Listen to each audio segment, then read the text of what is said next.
Good morning, everyone. Good morning. We're going to have a discussion this morning about the future of world trade. Jack Ma is executive chairman of Alibaba, the Chinese technology giant, which he founded 18 years ago in his apartment in Hangzhou, which, as many of you will know, was the site of the G20 a couple of years ago. He founded the company with a mission to help small businesses and entrepreneurs succeed and grow in the global marketplace through the power of technology. Today, Alibaba is the largest online and mobile commerce company in the world, home to tens of millions of small businesses running on the company's platforms and marketplaces. Jack's ambition goes beyond Alibaba. He has set out a bold vision, which I think we're going to hear about in some greater detail this morning, to enable any business, no matter how small, to participate in global e-commerce and trade. Jack, let's have a bit of a conversation to change the rhythm of this morning. You're here in front of an audience of predominantly business people, and I think what would be interesting is to hear about why you chose to come here to this so-called MC11, this ministerial conference of the WTO. I understand from your colleagues that you've flown over 1,000 hours in the air, and we heard earlier that you've been here in this country, and as a matter of fact, 3 times. Why have you come here, and what do you hope to achieve? Yeah, thank you, Richard. Thank you for the question. I flew over 847 hours in the air last year, traveling all around the world, and this year to Argentina for 3 times. I like Argentina, and invited by President and Azevedo to coming for this event. I love this country, I love the culture, I love the people, especially the last time when I was walking on the street. I see so many passionate people with great ideas, products. I believe these products can be sold all over the world. And I came for this event specifically because I know there are over 160 ministers, policymakers who decide the future of the global commerce. I'm a strong believer of globalization. And I'm a strong believer of free trade. And I'm a strong believer of technology can help the world. Technology will enable all the small business and young people. So I think I would take this opportunity to come here to share some of my ideas, some of the experience Alibaba has been achieved, and mistakes we have made, to share with the ministers, because globalization is at its critical period. WTO did a fantastic job in the past 50 years. Stop the trade protectionism, even if at the financial crisis, and promote the global trade. People don't like globalization today because they think the developing countries don't have opportunity, young people don't have opportunity, small business don't have opportunities. But today, I think we have solutions. It's easy to complain. As a business people, we come here not to complain. Business people will come. If we complain, we have to complain with solutions. So I think we should leverage the technology revolution we have, enable every small business, every young people, every woman, they can do the same thing like any big companies in the past centuries. That's why I come here. Speaking of solutions, you've launched the EWTP, the E-World Trade Platform. Yeah. The G20 leaders recognized it a couple of years ago. I think people will be interested to hear about what your vision is for that undertaking. Yeah, thank you. Well, 200 years ago or 100 years ago, the global trade was controlled by a few kings and emperors. But last 30, 50 years, the global trade is controlled, a monopoly, by 60,000 big companies. Developing countries have no chance. Most of the rules, laws for making global trade is made for big companies and developed countries. If we can imagine that by using the technology, any young people, if they have an idea that you can find partners in every different countries, every different cities, they can partner together. Last century, we talked a lot about made in China, made in Japan, and now we're talking about made in America. In the future, there will be no made in China, no made in America, made in Argentina, no made in America. It's going to be made in internet. Imagine anybody, if a small business in Argentina, he wants to sell things to Norway, to China, through internet, he can make it happen. Imagine a Chinese consumer can buy anything online from everywhere in the world within 72 hours. Imagine in the last century, there are free trade zones, only specifically designed, made for big companies. If every country makes special free trade zones for small business, they can also export it within 24 hours. They can also go through the custom office within 24 hours. They can also get their products to be inspected within 24 hours. That would be the world we want. Imagine some housewife in Kenya can sell her basket through online internet to anywhere in people in Brazil and Peru. This is something that we want to do. And we want that the whole world not say, well, we don't have a chance. The whole world should facilitate. The government, the policymaker facilitate the small business. Young people, women can do things online. And this is what we think we can do today. Earlier, Director General Azevedo mentioned our announcement yesterday of this enabling e-commerce initiative that the EWTP, the WTO, and the World Economic Forum will be undertaking. Perhaps explain what you have in mind for that. How do you think that can help advance us toward the vision you just articulated? Yeah, I heard a lot of countries worry about e-commerce. They worry about e-commerce is going to take a lot of jobs and opportunity because they're developing countries. They don't have infrastructure, they don't have a broadband, they don't have a mobile phone, they don't have all the logistics system. How can they develop e-commerce? Well, our experience in the past 18 years, we proved and we believe that e-commerce is designed for developing countries. China did not have any infrastructure of logistics. China did not have a great broadband 18 years ago when we started. I started my business in my apartment when China had no broadband, when China had no mobile phones, when China had no logistics system. But in the past 18 years, we believe it, so we made it happen. And I heard a lot of developing countries that they have a concern, worry. So that's why we have the WEF and WTO and EWTP, we have an initiative. Let's have a dialogue between private sectors and public sectors, between the policymakers and entrepreneurs. People coming with all the concerns, ideas, and complaints. So let's discuss.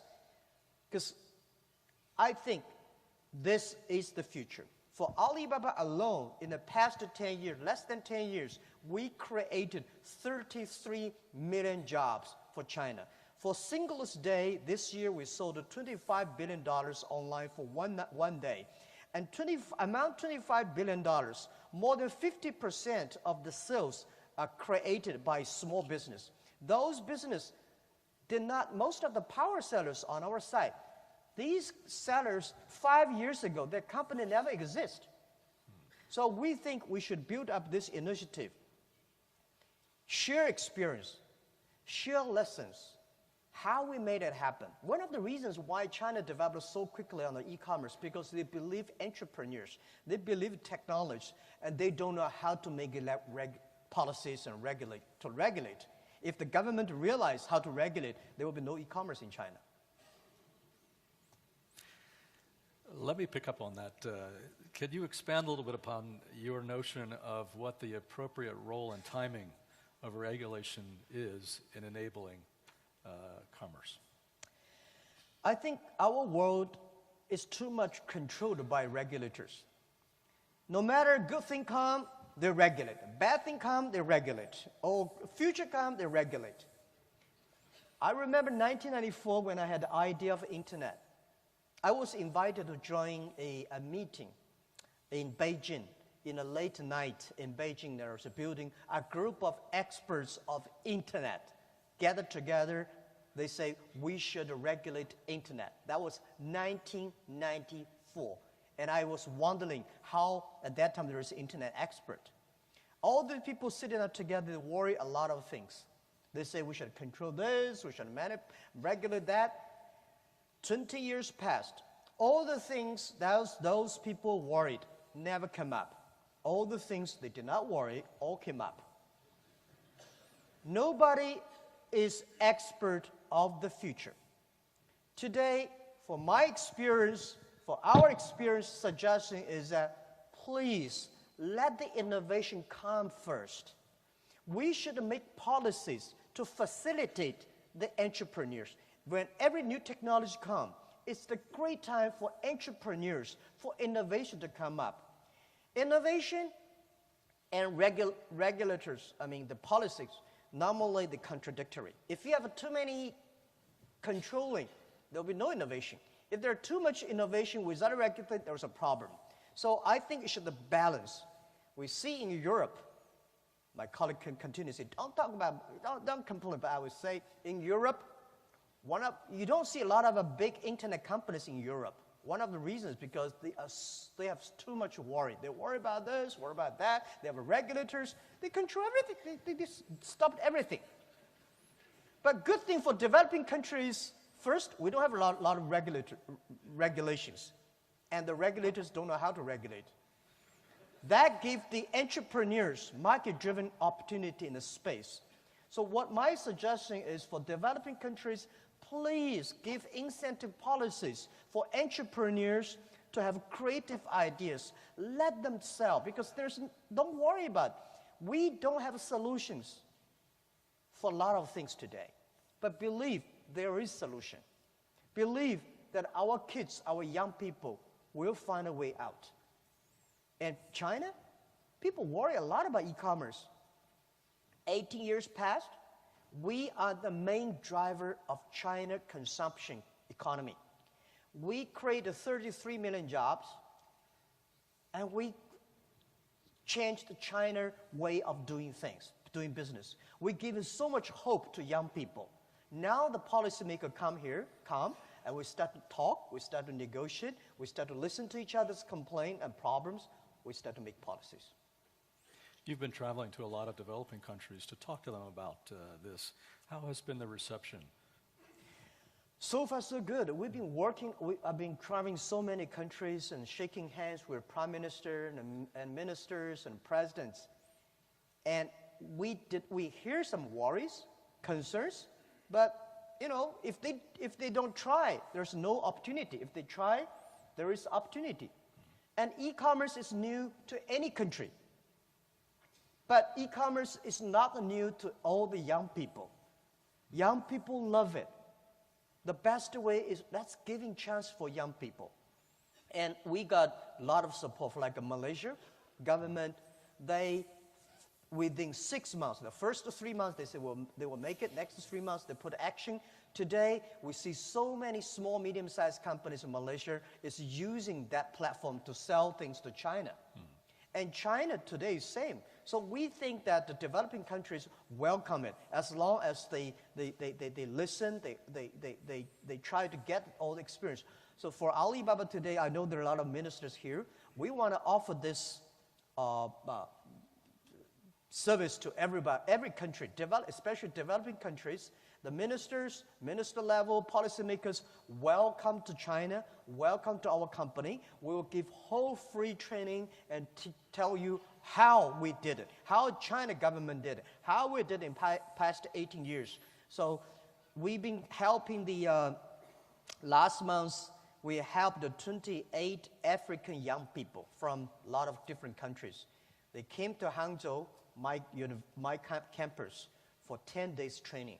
They worry a lot before they come. They say, how can we do this thing in Africa? After 10 days, they say, yes, we can do that in our own country. So they all came back full of passion. We'll continue to train another 200 or 300 African entrepreneurs. Make the entrepreneurs, because Africa, they have mobile phones. They have the internet broadband. It's not that speed fast. It's not that good, but much better than 18 years ago China. And I think today the e-commerce, people start to love it, start to understand it. And I think very small companies, only 5 people, 10 people, they can use the internet to promote their products. They can use the internet to buy the most cost-effective supplies. So things are happening. The only thing we do is that to facilitate them, to enable them. Speaking of enabling, this initiative that we talked about earlier, just to clarify, this is an attempt to try to bring both the industry and governments, not necessarily the negotiators of WTO, but the regulators and policymakers who have some influence on some of the key enabling parts of e-commerce, such as e-payments or e-transactions or consumer protection or small package delivery logistics, to learn from each other, to identify good practice, cross-fertilize them, and help to facilitate, as you say, rather than necessarily to control the development of this. Do you find that there are some significant differences in systems among countries, and then that reduces the scaling potential of e-commerce, such that this kind of a dialogue would help to not only build, but maybe better make more interoperable? Yeah, I think the good thing is the e-commerce period is just the beginning. So it's not too late for us to make policies to incentivize, to facilitate. What we would do is please make policies to facilitate, enable people easy buy across the board, to facilitate people to easy sell across the board, to facilitate people to easy to collect the money and send money easily, to facilitate and enable small business to get technology easily and deliver products easily. Within 72 hours, any country you want to deliver products can be received. And to facilitate all the entrepreneurs have entrepreneur visas so they can visit across the world easily. So I really don't see there are any sort of obstacles in front of us. And I feel sorry about the concept of difference between WTO, EWTP. WTO is more like a government-driven. It's a policy guy sitting in the same room. I feel sorry for this job as WTO guy. When you put like almost 200 ministers in one roof, under one roof, try to negotiate, agree on something, But I bet if you put the 200 business people under one roof, we can agree on something. Especially for small business, we want to get things done. And when things are getting done, we can make policies. I think if there are policies to helping, to enabling business is protect the intellectual properties, to fight against the counterfeit products, to fight against the money wash across the board. These are the things that we need to do. So I think EWTP is trying to making sure it's a business-driven, supported by government. It's not easy to work in the WTO, but it's easy to complain. And what we want to do is that we want enabling WTO. We want to join the force together with WTO, together with WEF. Make a business drive economy. Make the business people be the leader, be the drivers. Get the result done and get efficiency. These are the things we want to do. Instead of worry. Because you worry, the problem is there. You don't worry, the problem is there. So just to emphasize, this is an open process. So it is.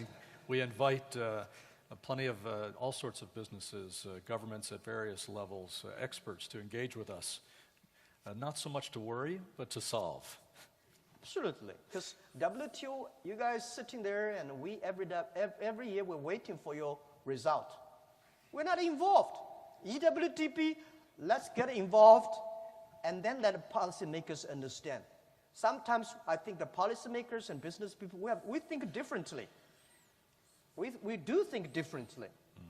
I feel sorry for policymakers, but I think if we have initiative like a platform, we speak out. We tell how we did it, what's the good lesson, what is bad lesson, what the experience, and then they can make the policies. Let me change speed here a little bit.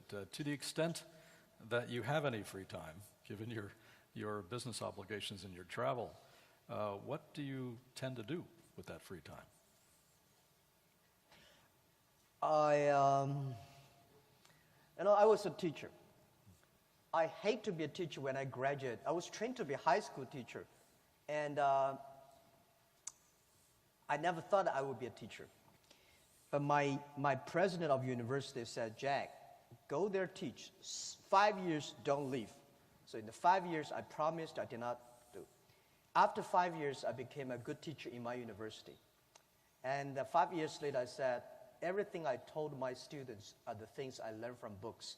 I would go out, build a business, and then go back to teach. At that time, I could be a bad teacher. And that was the thinking.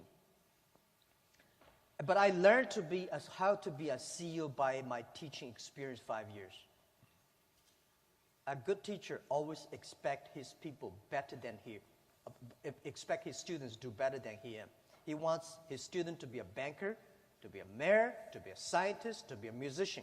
He does not want this student to be bankrupt in jails and this and that. So everything I do, we try to making sure that my people, my colleagues, they can do better than I. And everywhere I go, I realize the past 18 years, as a CEO, I'm the chief education officer of my company. And I'm everywhere. I speak on the forum in the universities. I love job to be a teacher. So I will go back to teach and share my experience. I got lucky to meet so many great people in the world. I met the president of Argentina. I met Donald Trump. I met Bill Clinton. I met Bill Gates, Warren Buffett, all these great people. These people give me some ideas and thinking so I can share with the young people that empower them to fight for the future. That's what I want to do. Is there a particular message you would like to leave with the group? Don't worry about technology. Every technology revolution destroys jobs, but every technology revolution creates more jobs. You like the technology revolution, it's coming. You don't like it, it's coming. Embrace it. This is number one. Number two, let's improve the WTO institution by enabling the globalization more inclusive. Every country should have the chance to be there. Every small business should be able to do that. Every young people should be able to do that. It's not that difficult. If China can make it happen, if we can make it happen, you can make it happen. Let me tell you, 18 years ago, in my apartment, I tell the 18 founders, I said, guys, there's one thing we want to improve. If Jack Ma and his team can make it happen, 80% of the young people in China can make it happen. We don't have money. I know nothing about technology. Until now, I hate PC. I love mobile phone. PC, the only thing I can do is receive an email and send email and browse. Rest of it, I even don't know how to watch a video clip on PCs, which is okay. Technology is made to supporting people. And do not think artificial intelligence will kill a lot of, it's going to be a threat to the people. People will do better. We only know less than 7% of our human brains. We should have confidence. 93% of the human brains are not being used. For 7% of the brain we use for developing the tools, the machines, the robots, don't worry about that. And third, please, policymakers, if you have any concerns, any worries, please join our initiative. We share experience, we share lessons. Welcome to Alibaba. We want to be transparent to everything. My job, my rest of my life, because I never thought I could be today. My first pay when I graduated from university was less than $9 a month. I never know I would be a billionaire. I never know I'll be so lucky traveling around the world, meeting great people. The resources, the technology, the people, the money Alibaba have want enable inclusive globalization. Anything you want to know, we're transparent, want to share. And you, after 10 days or 5 days training, you go back, you decide what will you do and how you will do. This is all we want to do, the message. Ladies and gentlemen, would you join me in thanking Jack Ma for spending his time with us? Thank you. Thanks a lot. Thank you.